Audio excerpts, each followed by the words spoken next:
Tonight, an exclusive broadcast interview with the former First Minister. Nicola Sturgeon tackles everything from her personal life, the breakdown of her relationship with Alex Salmond, and the toxic debate on gender reform. I should have said, right, OK, let's pause. Let's take a step back, and because I fervently believe that the rights of women and the interests of trans people are not irreconcilable at all. Also making the headlines, a shake-up to driving laws. Those over the age of 70 could soon have to pass an eye test every 3 years to keep their licence. How do officers keep an eye on everyone's safety during major events? We're behind the scenes with Police Scotland during Oasis's run of concerts at Murrayfield. I'll play with him tomorrow if he can get on a plane right now. Get on a plane and come over here, Grant. And in sport, trump that. Golfer Grant Forrest on video calling the US president and getting an invite to the Oval Office. This has got to be a wind-up trip. No, it wasn't, and he was standing there on the tee at his golf course. I'm Kellyanne Woodland. This is the STV News at 6.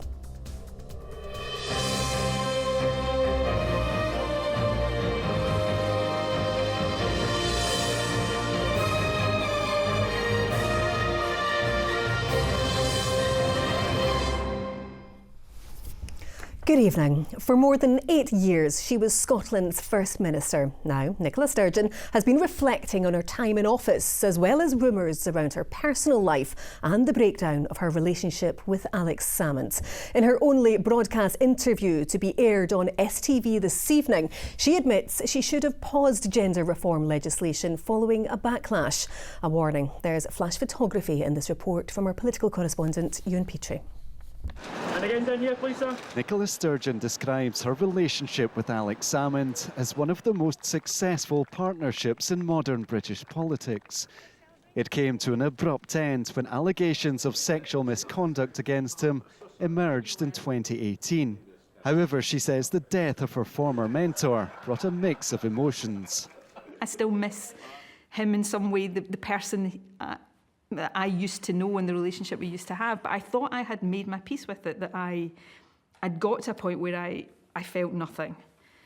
And then I got a call to tell me that Alex Salmond had died. And I started crying on the phone, and I just was hit by this wave of grief. The former First Minister describes her arrest during the police investigation into SNP finances as the worst day of her life. She was later cleared, but her husband, Peter Murrell, from whom she is now separated, faces charges of embezzlement. Ms Sturgeon also speaks about the toxic debate around gender reform. Legislation, she admits, she should have handled differently. I should have said, right, OK, let's pause. Let's take a step back, and because I fervently believe that the rights of women and the interests of trans people are not irreconcilable at all. She was asked once again whether she considers the transgender rapist Isla Bryson male or female. Anybody who commits the most heinous male crime against women probably forfeits the right to be, the gender of their choice. They forfeit to be the gender of their choice. That's quite. I mean, this actually goes to the heart of the difficulty around this. That probably was not the best phrase to use. But they forfeit their right to be the gender of their choice. If you rape a woman, then I think you probably, the debate about whether they should be called a woman or not, probably. Well, why don't you simply say then Isla Bryson is a biological male? They are a biological male, but that's about whether it gets back into the self-ID thing. I should have been much more straightforward. I wasn't. But that's because of the debate. We'd lost all sense of rationality in this debate. I'm partly responsible for that. Following speculation around her own personal life, she reveals she has never considered her own sexuality to be binary. Might we see you in a relationship with a woman? Look, I'm just out of a marriage, so I'm not rushing into a relationship with anyone anytime soon. I'm enjoying being my own person for a while. But not ruling it out? I'm not contemplating, sort of anything of that nature. Her remarks on gender reforms have provoked anger among those who raised concerns at the time. If she has now belatedly seen the light, big if, I wonder if she will accept that she owes an apology to the women she characterised as transphobes, misogynists, homophobes, racists, simply for questioning a policy which she now accepts should have been questioned. I think she's being very self-effacing and reflecting on what she could have done differently, and I think that's the mark of a good leader, actually, and somebody who's able to go back and say, well, perhaps things could or should have been done differently. Political opponents also believe her comments are too little too late. I don't think the women of Scotland who fought strenuously to defend their hard-won rights will be at all comforted or convinced by Nicola Sturgeon's apparent change of heart. The point was, we put forward an amendment to her legislation that would have stopped rapists and other sex criminals from exploiting gender self-ID, and these were shot down by Nicola Sturgeon. You know, I've been there for all of the 25 years that the Parliament has been going, as has she. So I've witnessed her in operation. There's nothing there about her record, her promise to close the attainment gap, for example, which still persists. Nothing there about her responsibility with the NHS. The full interview is broadcast here on STV at 7 o'clock this evening, ahead of the memoir being published on Thursday. All right, well, Ewan joins us now in the studio. And Ewan, what have we learned so far from what we've seen of the memoir and, of course, what we've heard from the interview? Well, here it is. Here is the book itself. We've finally managed to get our hands on a copy. Until now, we've been relying on extracts in newspapers and from that interview due to be aired later on. In terms of substance, there's very little in here that we didn't know already when it comes to the big events in Nicola Sturgeon's career. There is some movement on the gender question, but I think the most interesting sections in here are those that deal with her own personal issues. Nicola Sturgeon had this persona as someone brimming with confidence and in command of her brief, unshakable in interviews and parliamentary debates. What this book shows is a very different side to her. She talks about being racked with self-doubt. She talks about being in tears and having a panic attack during the writing of the White Paper on Independence back in 2014. But showing this more human side is cut very little ice, it appears, with her opponents. All right, Ewan, well, look, I'll let you crack on with the reading. Thank you. Now, drivers over the age of 70 could soon have to pass an eye test every 3 years to keep their licence, under plans to be unveiled by the UK government. Drivers of all ages are also set to face tougher penalties for offences like not wearing a seatbelt and driving without insurance. Our Westminster correspondent Paris Gertsianis is joining us now. So what's behind this move, Paris? Well, Kellyanne, there's been growing concern at the trend in the number of injuries and fatalities on British roads. In previous decades, roads across the UK have become much safer, but in the past 15 years, the number of casualties has been creeping up again. And with people living much longer, that means more older drivers on the roads. Now, currently, drivers have to self-certify that they're still fit to be on the road. But under these plans, every 3 years, over 70s could face a mandatory eye test to keep their license. Now, motoring groups say that it's still younger drivers and new drivers who are most likely to get into accidents. But these older people that we spoke to in Edinburgh, current and former drivers among them, they backed the principles of this change. I would hope I would know when the time is right, but of course it's not that easy, is it? You want to carry on driving, I assume. I mean, I will be turning 70 in October, and I know my eyesight isn't as good as it used to be. Are you a driver yourself? Not anymore. What was it that made you give up? Well, you get older, felt the concentration wasn't as good, and I always hated driving, so it was a no-brainer. I think as you get older, I mean, I got 78, and as I get older, I find myself not having the same reaction time as I did when I was your age. This road safety strategy will be published in full in the autumn, and one detail that isn't yet clear is whether there will be cognitive tests for older drivers to find dementia. That's been the demand of the family of Xander Irvin, the toddler who was tragically killed in Edinburgh 5 years ago in a collision involving a 91-year-old driver who was found to have had undiagnosed dementia. Across the board, drivers could face penalty points on their licence for not buckling up, and we expect that the drink drive limit in England and Wales will be lowered to match that in Scotland. And of course the message in Scotland is that any alcohol, even a single alcoholic drink, is too much to get behind the wheel. All right, Paris from Westminster, thank you very much. Now, Edinburgh is gearing up for one more night of Oasis tomorrow. Over the weekend, nearly 150,000 fans flocked to Murrayfield. As the city also hosts the International Festival, it marks one of the busiest events of the year. Our reporter Amy Flett was given exclusive access to the complex policing operation behind it all. It was an electric performance. Oasis finished up their opening night at Murrayfield with a dazzling display of fireworks. But once the smoke settled at Fettes Police Station in Edinburgh, preparations for day 2 got underway. Oasis night 2, really good night last night. For those who were here, might be slightly more intoxication tonight, given it's a Saturday. At this briefing, officers were given the details of the night and what to expect. Then it was off to the stadium. Carry it closely. Everything.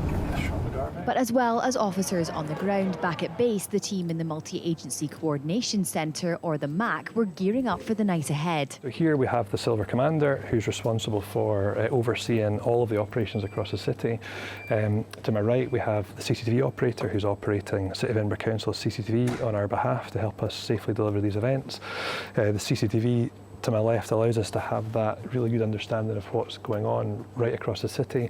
And we're also joined today with partners from Transport Scotland, NHS, British Transport Police, and we have other blue light partners working out of the control room at Murrayfield. The MAC is a dedicated space used during major events such as the death of Her Majesty the Queen and Hogmanay. Well, it's not long now until Oasis are due to go on stage, and as you can see behind me, a drone is feeding live footage from above Murrayfield, helping to monitor the crowds during this complex policing operation.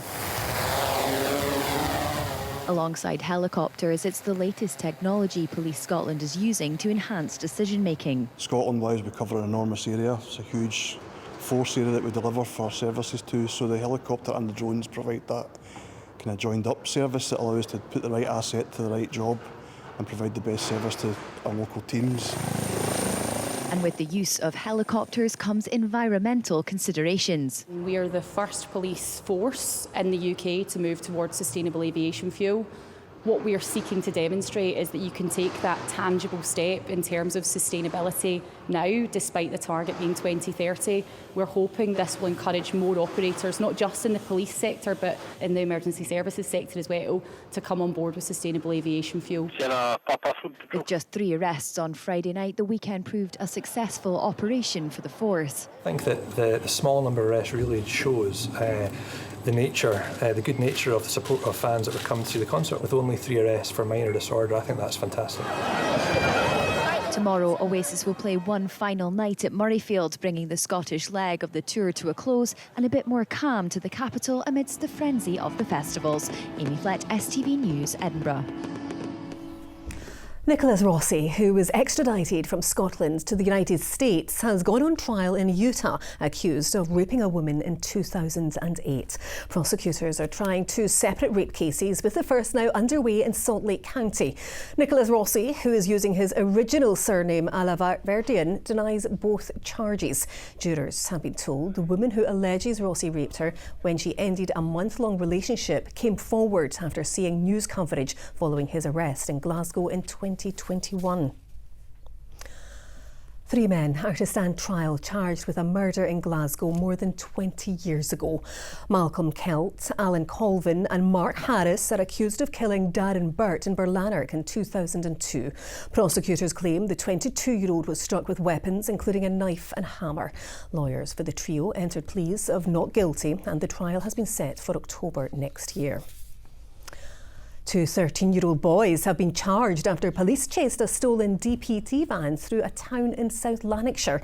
Officers had received a report of the van being driven through Cambuslang this morning.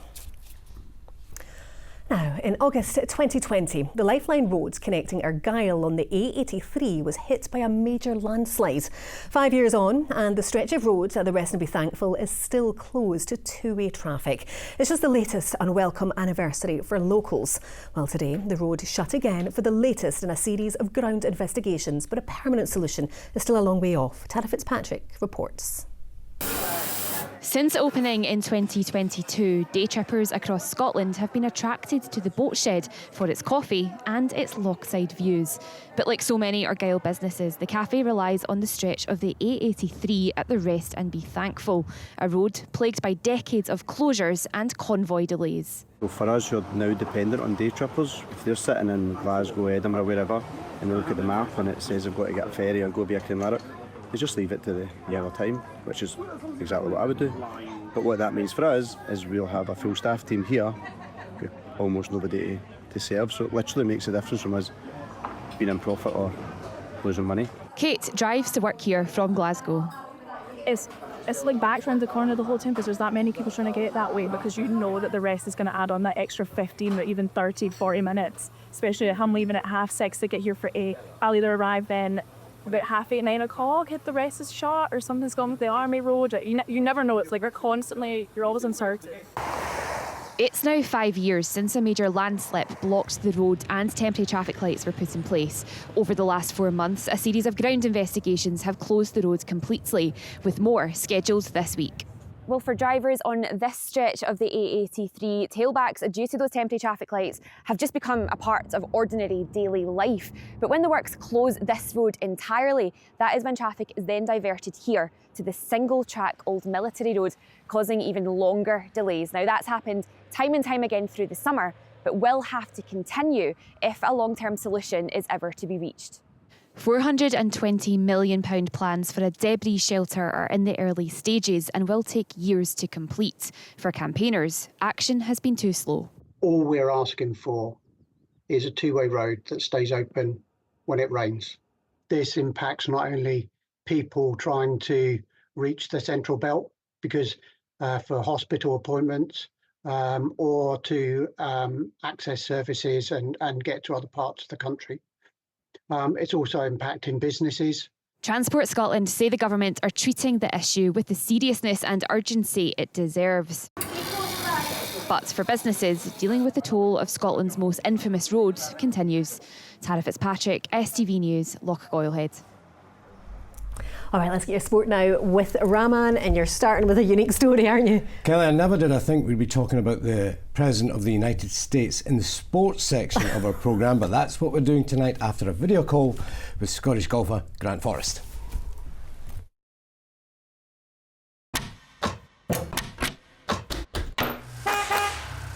STV Sport, sponsored by the C.R. Smith Summer Sale. Good evening. Yes, Grant Forrest thought a video call being lined up with Donald Trump was a wind-up, describing it as bonkers. The President of the United States congratulated Forrest after the Scot claimed victory at the Nexo Championship at Trump International Golf Links in Aberdeenshire yesterday. Trump has invited Forrest to a game in America and also to the Oval Office. Well, I'll tell you what, I watched it, Sarah. And he is some player. I look forward to playing with him. In fact, I'll play with him tomorrow. A video call to Grant Forrest that'll never be trumped. Let's do it, Mr. President. I'm playing right now. I'm on a golf course, a beautiful one in Washington, D.C., Trump International, and I have very good players, but they're not like you, Grant. And Sarah Malone, who's in charge up there, she was next to me, and she's got, President Trump as a contact on her phone, like just presses FaceTime. I'm like, this has got to be a wind-up. But no, it wasn't. And he was standing there on the tee at his golf course. The most surreal experience of my life, I would say. I doubt anything will top that in terms of the wow factor. And then he also invited us to the Oval Office, which would be unreal as well. But yeah, who knows?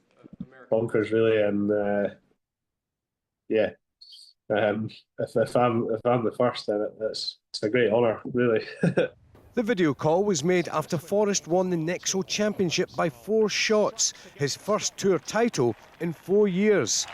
And Grant Forrest can celebrate The Scots' celebrations soon turned to shock when speaking with Trump, who loves his golf. Even for his age, he still swings it pretty good and hits it all right. So depends how many shots I have to give him, and yeah, all that. How many shots will you give him if you play?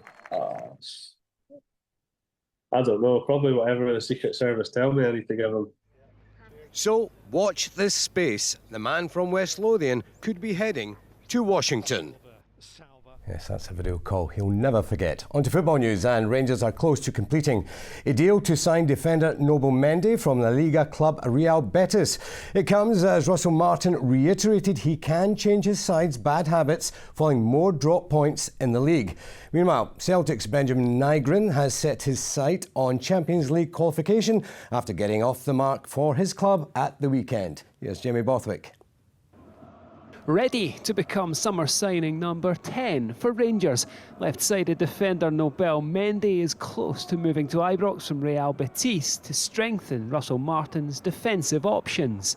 The revamp of the squad continues after more dropped Premiership points. The Rangers boss admitted there are still growing pains as Dundee took the lead before Nazir Jaga was shown a straight red card. His suspension would keep him out of the upcoming Old Firm derby should Rangers progress to the Champions League playoff round and postpone their next league fixture against St Mirren. James Tavernier rescued a point as Martin tries to solve the difference between his team's strong European performances and disappointing league results.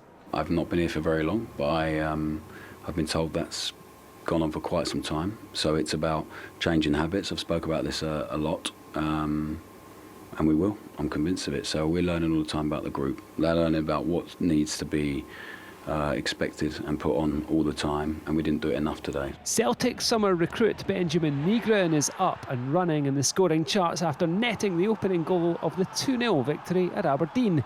The Sweden international is pleased with his start to life in Scotland and is desperate to help the club to the Champions League. It's a huge dream for me. I think all players want to play in the biggest competitions, and there is no bigger competition in club football than the Champions League. So it's a big dream. Reo Hatate made the 3 points secure. After the game, Brendan Rodgers once again stressed the need to add to his attacking options alongside the likes of Adam Ida. I think we need competition at the top end of the field. So for Adam, he's a big honest boy. He was at his best here when he was really challenging with Kyogo for the position, and that was something that is important, I think, for us to get. But in the meantime, he'll work hard and he'll always be that reference for us. Jamie Borthwick, STV Sport. Lennon Miller is on the verge of a £4.5 million move from Motherwell to Udinese. The 18-year-old seen here at Glasgow Airport this morning has travelled to Italy to undergo a medical. The midfielder, who came through the Motherwell youth system, has just over 9 months remaining on his Fir Park contract. Hearts will play Adam Forrester in a bounce game tomorrow before deciding whether to recall him from his St Johnstone loan to cover for the injured Christian Borskrivink. Hearts remain top of the Premiership after Stuart Finley's header in added time saw them defeat Dundee United at Tanner Ice. David Gray admitted his frustrations as Hibs let a 2-goal lead slip to draw with Kilmarnock. Ben Brannan's spectacular volley ensured a share of the spoils. And Livingston boss David Martindale hailed the game changers in his squad after winning 3-1 at home to Falkirk. Now ahead of the new Scottish Women's Premier League campaign, Hibs striker Ailey Adams says there's no reason why they can't be crowned champions for the second season in a row. Hibs begin their defence at home to Aberdeen on Sunday. Glasgow City, who were runners-up last season, host Motherwell. The league is so competitive and all the teams are kind of so close to each other, but I think for us we believe in ourselves, and knowing that we did it last season, why can't we do it again? I think the standard has improved massively in recent years. I think obviously with the more clubs investing in players and squads and everything, I think that's obviously pushed the standards of the league. Going down to 10 teams this season as well, it'll be interesting to see if that increases obviously the challenge in the league.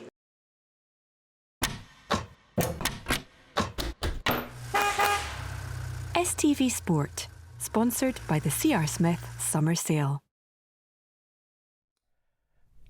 That, folks, is all of your sport tonight. Now, Grant Forrest was maybe going to play in a tournament in Denmark, but after all that happened, after his victory in Aberdeenshire, he's going to have a wee break. Who could blame him? I think he's earned that. Thanks, Raman. All right, let's get your weather now from Sean. Midday Mayan temples, followed by sunny afternoons on the sand. TUI sponsors STV Weather. A very good evening to you. Now, I know that not everyone likes the heat. The next couple of days going to turn very warm. Temperatures 27, 28 degrees Celsius in places. That heat really spiking the next couple of days just as the kids start to head back to school. Top temperatures Wednesday. Let's see, 27, maybe 28 degrees Celsius. Lights of Stirlingshire, Bridge of Allen coming out as one of the top spots. Many locations in Glasgow as well. Seeing some of the highest temperatures in the next couple of days. Now across northwestern parts with a bit more cloud today and some shower outbreaks of rain. That clearing away northwards overnight, becoming dry with clear spells. It will stay on the warmer side. Temperatures right in the city centre, Glasgow, might stay about 16 or 17 through much of the night. That stays in the low 60s in Fahrenheit. Tomorrow it's a dry, sunny day, although we will see some misty low cloud coming into parts of the Inner Hebrides, mainly the likes of Colin, Tyree, maybe getting as far as Mull as well. But for most of us tomorrow, it is a dry, fine, sunny day. South Lanarkshire, maybe towards the borders, just a risk of a few very isolated showers cropping up here. But look how warm that map looks, 25, 26 degrees Celsius. A scorcher to come tomorrow and more very warm weather to come on Wednesday, plenty of sunshine. We start to see a change though on Thursday. We'll see a few more clouds bubbling up by then. And after all that heat and humidity, the risk that some of those showers that bubble up on Thursday could be thundery. Bye-bye. TUI sponsors STV Weather.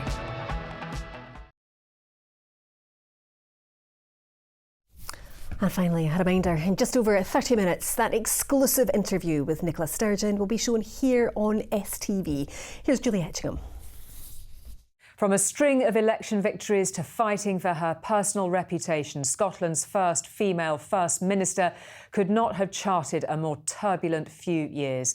In an exclusive TV interview ahead of the publication of her memoir, Nicola Sturgeon talks to me about the deeply personal and the political, about Alex Salmond, gender recognition reform, the day she was arrested, and how she's ready for a new chapter. That's Nicola Sturgeon, The Interview, a special programme here on STV at 7 p.m. Yeah, tune in for that. Well, that's all for now. From all of us here on the team, though, enjoy the rest of your evening and we'll see you tomorrow. Good night.